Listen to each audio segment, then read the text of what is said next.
Granny, আপনারা তো সবাই একে চিনেন, কিন্তু আসলে কে এই গ্র্যানি, কেনই বা সে এমন দানবে পরিণত হয়েছে, সবই আজকে জানতে পারবেন। বহু বছর আগে গ্র্যানি তার স্বামী এবং মেয়ে অ্যাঞ্জেলিনাকে নিয়ে একটি বাড়িতে থাকতো। সবকিছুই স্বাভাবিক ছিল, কিন্তু একদিন তাদের পরিবারের ওপর একটি অভিশাপ পড়ে। কারণ তার মেয়ে অ্যাঞ্জেলিনা এক রহস্যময় অশুভ শক্তির সংস্পর্শে আসে এবং জন্ম নেয় সিলিন্ড্রিনা। গ্র্যানি সিলিন্ড্রিনাকে খুব ভালোবাসতো, কিন্তু সে কোনো সাধারণ মেয়ে ছিল না, সে ছিল একটি অশুভ প্রেতাত্মা। হঠাৎ কোনো এক কারণে সিলিন্ড্রিনা মারা যায়। নাতির এমন মৃত্যু গ্র্যানি মেনে নিতে পারে না, সে পুরোপুরি মানসিকভাবে ভেঙে পড়ে। গ্র্যানি এটা বিশ্বাস করত যে বাইরে থেকে আসা মানুষেরাই তার নাতির মৃত্যুর জন্য দায়ী।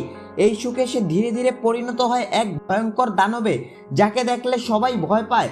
তারপর গ্র্যানি একজন মানুষ শিকারী হয়ে যায়। সে মূলত বনের পাশ দিয়ে যাওয়া মানুষদের অপহরণ করে নিজের বাড়িতে নিয়ে যায় এবং তাদের সাথে একটা ভয়ঙ্কর খেলা খেলে। সে তাদের